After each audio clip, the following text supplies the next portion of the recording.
നല്ല ഫ്രണ്ട്സ് ഉണ്ട്. ഫ്രണ്ട്സ് എന്ന് പറയാൻ പറ്റില്ല, എന്റെ ഒരു സഹോദരിയെ പോലെയൊക്കെ തന്നെയാണ്. വീട്ടിലെത്താനും മെമ്പറിനെ പോലെ തന്നെ. അപ്പൊ നമുക്ക് മനസ്സുകൊണ്ട് വളരെ അടുപ്പം തോന്നുന്ന പോലത്തെ ഒരു റിലേഷൻഷിപ്പ് അല്ലെ. അപ്പൊ അവരെന്ന് പറയണത് ഈ ഒരു എന്താ പറയാ, ഈ ഇൻഡസ്ട്രിയിൽ വന്നതിന് ശേഷം അടുത്തിടെ കിട്ടിയ ഒരു ഫ്രണ്ട്ഷിപ്പ് ആയിരിക്കും. എനിക്ക് മുന്നേ പരിചയം ഉണ്ടായിരുന്നു, ഒരു 2 പേരും വർഷങ്ങളായിട്ട് പരിചയമുണ്ട്. പക്ഷെ ഇപ്പം നമുക്ക് എന്തെങ്കിലുമൊക്കെ ഒരു ഇഷ്യൂ വരുമ്പോഴോ അല്ലെങ്കിൽ നമുക്ക് എന്തെങ്കിലുമൊക്കെ നമ്മൾ വിഷമിച്ചിരിക്കുന്ന സമയത്തൊക്കെ ദൈവം നമ്മളാരെങ്കിലും നമ്മളെ സമാധാനപ്പെടുത്താൻ വേണ്ടി കൊണ്ടുവരുന്നൊക്കെ പറയില്ലേ, അങ്ങനെ കൊണ്ടുവന്ന് കൂടുതൽ സംസാരിച്ച് മിങ്കിൾ ചെയ്ത് അങ്ങനെ ആയതാ ഫ്രണ്ട്ഷിപ്പ്. ഇപ്പൊ തിക് ഫ്രണ്ട്സ് ആയി. ഇപ്പൊ എന്നെ കാണാതിരിക്കാൻ പറ്റത്തില്ല. എപ്പോഴും രാവിലെ ഞാൻ എണീക്കുന്നതേ ഷൂട്ടിലെ സമയങ്ങളിലൊക്കെ 10 മണിക്കൊക്കെ എണീക്കുന്നത്, ചിലപ്പോ 9 മണിക്ക് എണീക്കും, അങ്ങനെയൊക്കെയാ. പക്ഷെ എല്ലാ ദിവസവും രാവിലെ ഒരു 6:30 പുള്ളിക്കാരി എണീക്കുമ്പോൾ 7:30 മോനെ സ്കൂളിൽ വിട്ടിട്ടായിരിക്കും എന്നെ വിളിക്കുന്നത്. കറക്റ്റ് 7:30 ആകുമ്പോൾ എനിക്ക് വീഡിയോ കോള്.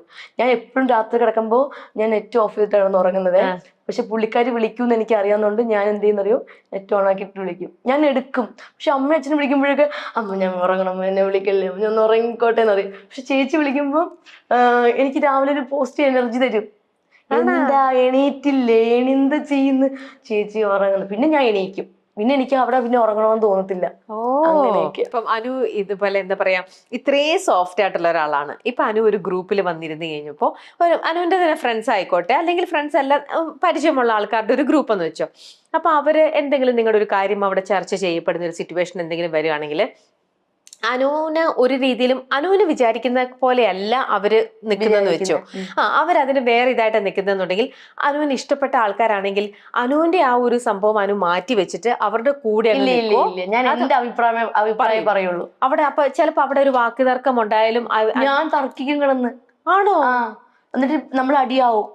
അപ്പൊ അനുവിന് ഇഷ്ടമുള്ള ആൾക്കാരാണെങ്കിലും അതോടെ ചിലപ്പം തർക്കിക്കും. അപ്പൊ അതോടെ ചിലപ്പോ ചില ബന്ധങ്ങൾ അങ്ങനെ പോണെങ്കിൽ പോട്ടെന്ന് വിചാരിക്കും. അതെന്തുവാ, അതങ്ങനെയാണ്, ഇല്ല വിട്ടുകൊടുക്കത്തില്ല, ഇതെനിക്ക് അറിയുന്ന കാര്യം. ചിലപ്പോ ഞാൻ പറയുന്ന കാര്യം ചിലപ്പോ സത്യമാണോന്നില്ല, പക്ഷെ അവര് പറയുന്ന കാര്യം സത്യമാണ്, രണ്ടും സത്യമായിരിക്കില്ല. പക്ഷെ എനിക്കറിയാവുന്ന കാര്യവും അല്ലെങ്കിൽ എനിക്ക് പറയാനുള്ള റൈറ്റ്സും ആയിരിക്കും ഞാൻ അവിടെ പറയുക. അല്ലെങ്കിൽ മറ്റാളെ ഒന്ന് പൊക്കാൻ വേണ്ടി അയാളുടെ കൂടെ നിൽക്കാൻ വേണ്ടിയിട്ട് അയാളെ സപ്പോർട്ട് ചെയ്ത് നിൽക്കത്തില്ല. ഞാൻ എന്റെ അഭിപ്രായം മാത്രമേ പറയുള്ളൂ.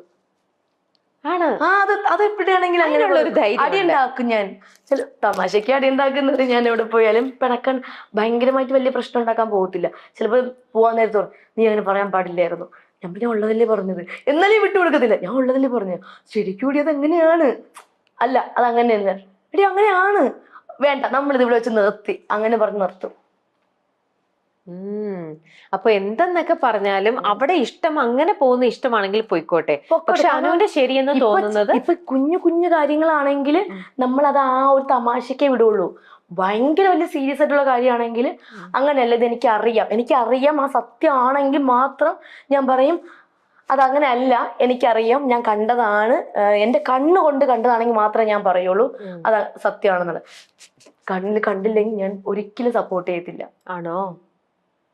എന്റെ കണ്ണിൽ കണ്ടിട്ടുണ്ടെങ്കിലും അല്ലെങ്കിൽ ഞാനത് സത്യം അറിഞ്ഞിട്ട് അല്ലെങ്കിൽ ആ വ്യക്തി എൻ്റെ അടുത്ത് പറഞ്ഞ് തെറ്റ് ചെയ്ത ആള് എൻ്റെ അടുത്ത് സത്യം പറഞ്ഞിട്ടുണ്ടെങ്കിൽ ഞാൻ അയാളെ കൂടെ നിന്ന് സപ്പോർട്ട് ചെയ്ത്, അയാൾ തെറ്റ് ചെയ്താലും ശരി ചെയ്താലും ഞാൻ അയാളുടെ കൂടെ നിന്നിട്ട് പറയേണ്ട കാര്യങ്ങൾ പറയും മുഖത്ത് നോക്കിയിട്ട്.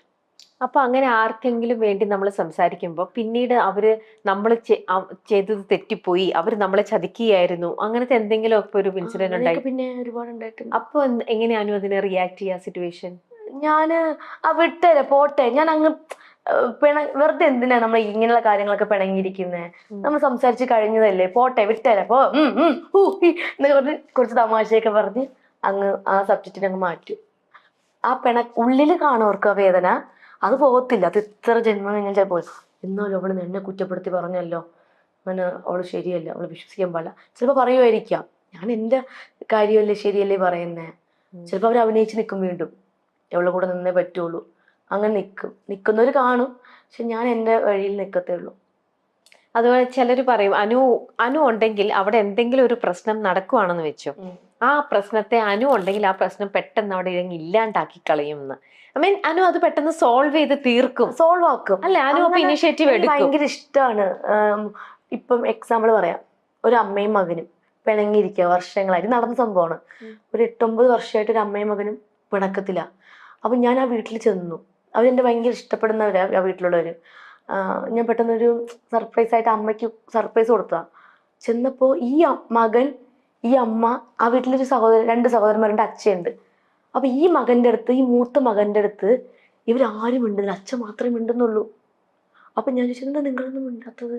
അപ്പൊ പറയും, ഒന്നുമില്ല ഇങ്ങനെയൊക്കെ, ഫുഡ് എടുത്തു വിടും, അങ്ങനെ ഇങ്ങനെയൊക്കെ. ഞാൻ ചോദിച്ചു, എന്താ അമ്മ മിണ്ടാത്തേ? അത് മോളെ നമ്മള് മിണ്ടത്തില്ല. എന്തു പറ്റി? അല്ലാതെ 9 വർഷമായിട്ട് അങ്ങനെ മിണ്ടൂല. 9 വർഷമായിട്ട് അമ്മ ഒരു മകൻ്റെ അടുത്ത് മിണ്ടില്ലെന്നോ? എന്താ കാര്യം എന്നൊക്കെ പറഞ്ഞപ്പോ അമ്മ പറഞ്ഞു, അത് ഇങ്ങനെ വാക്ക് തർക്കം, അതാണ്. അമ്മ എന്താ? അപ്പൊ അവൻ പറഞ്ഞു, അവൻ മിണ്ടത്തില്ല, അവൻ ഇങ്ങനെ ജോലി തന്നെ കാശ് കൊണ്ടുവരും പോവും, അത്ര തന്നെ. ഫുഡൊക്കെ പുറത്തുനിന്നാണ് കഴിക്കുന്നത്, ഞാൻ മിണ്ടാറില്ല മോളെ. ഞാൻ നോക്കിയപ്പോ തെറ്റ് ആളുടെ ഭാഗത്ത് നോക്കി, തെറ്റ് അമ്മയുടെ ഭാഗത്തുണ്ട്. അവിടുത്തെ വീട്ടിൽ ഒരു മകന്റെ ഭാഗത്തുണ്ട്. ഇളയ മകൻ മിണ്ടുന്നുണ്ട് കേട്ടോ. ഈ പുള്ളിക്കാരൻ അവർക്ക് വേണ്ടി കഷ്ടപ്പെടുക, ജീവിക്കുക. അങ്ങനെ ഞാൻ ഇവരെ 3 പേര്, അച്ഛനെ വിളിച്ചില്ല, ഇവരെ 3 പേര്, 3 മകൻ, ഒരു 4 പേരെയും കൂടെ കാറിൽ കയറ്റി ഇരുത്തി 1 മണിക്കൂർ ഞാൻ സംസാരിച്ചു. 1 മണിക്കൂർ, അതെന്താ പറയില്ല. സംസാരിച്ചപ്പോ സത്യം പറഞ്ഞാൽ അവർ ഭയങ്കര കരച്ചിലായിരുന്നു. ഇപ്പോൾ അവരെപ്പോൾ വിളിച്ചാലും പറയാ, അതിന് ഒറ്റ ഒരാളാണ് നമ്മുടെ ജീവിതം മാറ്റിയെടുത്തത്. കാരണം 9 വർഷം, 9-12 കേട്ടോ, 9 വർഷം ഞാൻ എൻ്റെ മകനായിട്ട് പിണങ്ങിയിരുന്നാണ്, ഞങ്ങൾ ഫാമിലിയായിട്ട്. അതിന് വന്നിട്ടാണ് ഇത് ശരിയാക്കിയെടുത്ത് സംസാരിച്ചതാണ്. പറഞ്ഞാൽ തീരാവുന്ന പ്രശ്നമേ ഉള്ളൂ, ഒരു സംസാരിക്കത്തില്ല അങ്ങോട്ടും ഇങ്ങോട്ടും. അത് ഞാൻ വേണ്ടി വന്നു. അതുപോലെ കുറെ പേരുടെയൊക്കെ പ്രശ്നങ്ങൾ ഞാൻ കേട്ടിട്ടുണ്ട്. എനിക്ക് ഇഷ്ടമാണ് അങ്ങനെയൊക്കെ. ഇപ്പൊ ഭാര്യയും ഭർത്താവൊക്കെ ആയിട്ടൊക്കെ പിണങ്ങിയിരിക്കുമ്പോ ഞാൻ പോയി കോംപ്രമൈസ് ചെയ്യാറുണ്ട്, പിന്നെ അങ്ങനെയൊക്കെ ചെയ്യാറുണ്ട്. ഇപ്പൊ എൻ്റെ അച്ഛനും അമ്മയും എന്ന് പറയുമ്പോൾ ഇപ്പോഴും ഭയങ്കര രസമാണ്. എനിക്ക് അവരെ പോലത്തെ ഒരു ലൈഫ് ഭയങ്കരമായിട്ട് ആഗ്രഹിക്കുന്നുണ്ട്. ഭയങ്കര സ്നേഹമാണ്. എപ്പോഴെങ്കിലും അപ്പൊ തന്നെ മിണ്ടും. അതെ, ഞാനിപ്പോ വരാമേ, ചിലപ്പോൾ 2 ഉണക്കം ഉണ്ടാക്കിയിട്ടിരിക്കും, ഇപ്പൊ വരാട്ടാ എന്നൊക്കെ പറഞ്ഞു പോവും. അപ്പൊ അങ്ങനെ ഞാൻ അവരെ പിണക്കം മാറ്റിയിട്ടില്ല ഇതുവരെ. അവർ മാറ്റുമെന്ന് എനിക്കറിയാം. വേറെ ചേച്ചിയും ചേട്ടനും പിണങ്ങിയില്ലെങ്കിൽ ചെയ്യണമെങ്കിൽ എന്താ വെച്ചാൽ മിണ്ടാതിരിക്കുന്നത്, അങ്ങോട്ടും അങ്ങനെയൊക്കെ തള്ളി വിടും, അങ്ങനെയൊക്കെ പറയും. വേറെ പുറത്തുള്ള എൻ്റെ ഫ്രണ്ട്സിന്റെ അങ്ങനെ ആരെങ്കിലും ഉണ്ടെങ്കിൽ ഞാൻ എന്ത് ചെയ്യും, ചേട്ടനെ വിളിച്ചിട്ട്, അതെ കുറച്ച് നേരമായിട്ട് ചേട്ടനെ പറ്റി ഭയങ്കരമായിട്ട് പൊക്കി പറയണേ, എൻ്റെ പൊന്ന് ചേട്ടാ നിങ്ങൾ ഭാഗ്യമുണ്ട് ഇങ്ങനത്തെ പെണ്ണെ കിട്ടും, ചുമ്മാ പറയുന്നതാ. അപ്പൊ അവൾക്ക് ഭയങ്കര സന്തോഷം തോന്നും.